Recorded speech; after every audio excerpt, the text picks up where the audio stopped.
بعض لوگ مختار ثقفی پہ یہ الزام لگاتے ہیں کہ کربلا کے شہداء کے خون کا بدلہ لینے کے لیے قیام کرنا اور یا ثارت الحسین کا نعرہ بلند کرنا صرف ایک بہانہ تھا۔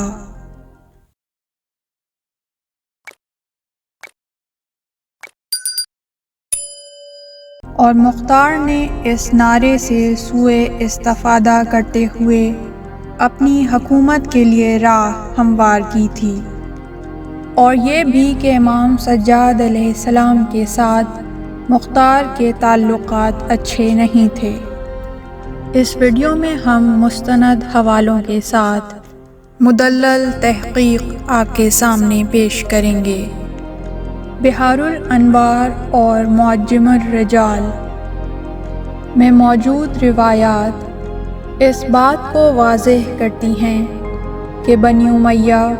اور آل زبیر نے جو حالات اسلامی ملکوں میں ایجاد کر رکھے تھے، اس وجہ سے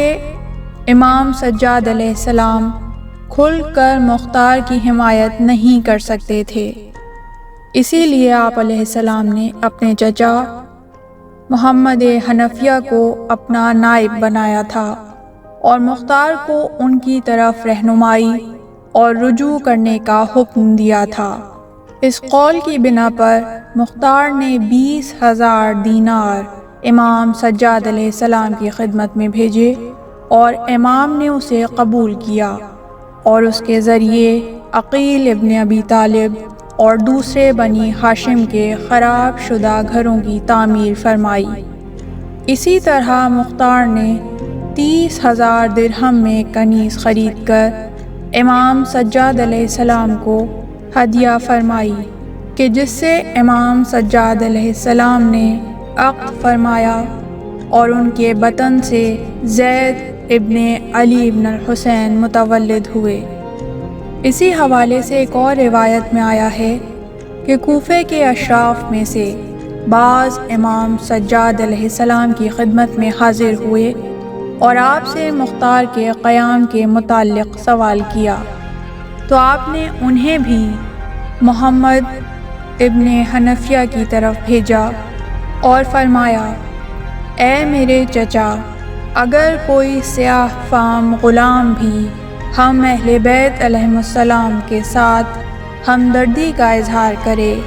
تو لوگوں پر واجب ہے کہ اس کی ہر ممکن حمایت کریں۔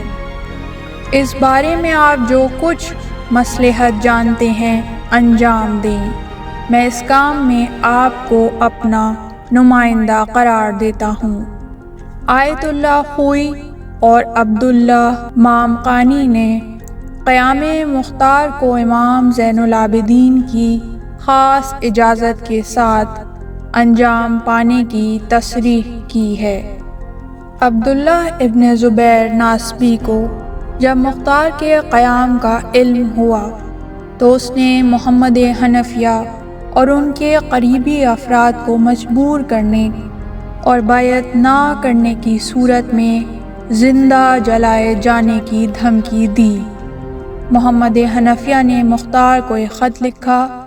اور ان سے مدد کی درخواست کی۔ امیر مختار نے 400 افراد پر مشتمل ایک گروہ کو مکے روانہ کیا اور محمد حنفیہ کو نجات دلا کر ایک محفوظ مقام پر منتقل کر دیا۔ رجال الکشی اور تنقیح المقال میں درج ہے کہ امام سجاد علیہ السلام نے خدا سے مختار کے کام کے بدلے میں اسے جزائے خیر کی دعا دی۔ اسی طرح امام محمد باقر علیہ السلام نے امیر مختار کے بیٹے عبد الحکم سے جب ملاقات کی تو اس کی عزت و احترام کے بعد مختار کی بھی تعریف و تمجید کی اور فرمایا، تمہارے والد پر خدا کی رحمت نازل ہو۔ امام صادق علیہ السلام نے مختار کے توسط سے عبید اللہ ابن زیاد اور عمر ابن سعد کے سروں کو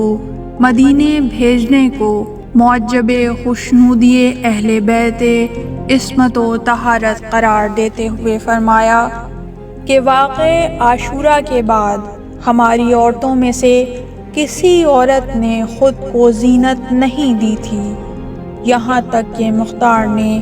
عبید اللہ ابن زیاد اور عمر ابن سعد کا سر مدینے بھیجا۔ کچھ لوگ وہ چند حدیثیں کہ جو مختار ثقفی کی مذمت میں کتابوں میں درج ہیں وہ پیش کرتے ہیں، لیکن جب ان روایات کو علم رجال کے ماہرین سند کے اعتبار سے جانچتے ہیں تو وہ تمام کی تمام روایات ضعیف اور جعلی قرار پاتی ہیں۔ ان کی تحقیق کے لیے معجم الرجال کا مطالعہ کیا جا سکتا ہے۔ ابن نماحلی، علامہ امینی آیت اللہ خوئی، سید ابن طاؤس، علامہ حلی اور عبداللہ مامقانی جیسے جید فقہاء اور علماء امیر مختار کے حوالے سے مثبت نظریہ رکھتے ہیں، اور وہ سب معتقد ہیں کہ شیعہ ائمہ علیہم السلام نے مختار کی تعریف و تمجید کی ہے، اور امام سجاد علیہ السلام اور حضرت امام محمد باقر علیہ السلام کا مختار کے حق میں جزائے خیر کی دعا کرنا اس بات کی دلیل ہے کہ ائمہ علیہم السلام کی نگاہ میں مختار ایک نیک اور پرہیزگار شخص تھے۔ باقر شریف قرشی بھی قیام مختار کو جہاد مقدس قرار دیتے ہوئے اس بات کے معتقد ہیں کہ مختار جس قدرت اور سلطنت کے پیچھے تھے وہ ان کی جاہ طلبی اور ریاست طلبی کی وجہ سے نہیں تھا، بلکہ اہل بیت پیغمبر کے قاتلوں سے ان کے خون کا بدلہ لینے کے لیے وہ ایسی قدرت و سلطنت کے در پہ تھے۔ معاصر مورخین مختار ثقفی پر لگائے گئے الزامات کو بنی امیہ کی سازش قرار دیتے ہیں۔ ان کے بقول امام محمد باقر علیہ السلام نے جس روایت میں مختار کے لیے طلب رحمت کی ہے وہ حدیث بہت معتبر حدیث ہے، اور یہ روایت ایک طرح سے مختار کے قیام اور ان کا امام حسین علیہ السلام کے قاتلوں سے انتقام لینے کی صحت پر واضح دلیل ہے۔ اس طرح کی مزید تحقیقی، علمی اور تاریخی ویڈیوز دیکھنے کے لیے چینل کو سبسکرائب کیجیے اور بیل آئیکن پہ کلک کیجیے۔ ویڈیو کو لائک کریں اور کامنٹس کے ذریعے بتائیے کہ آپ کو ویڈیو کیسی لگی۔ اگلی ویڈیو تک کے لیے خدا نگہدار۔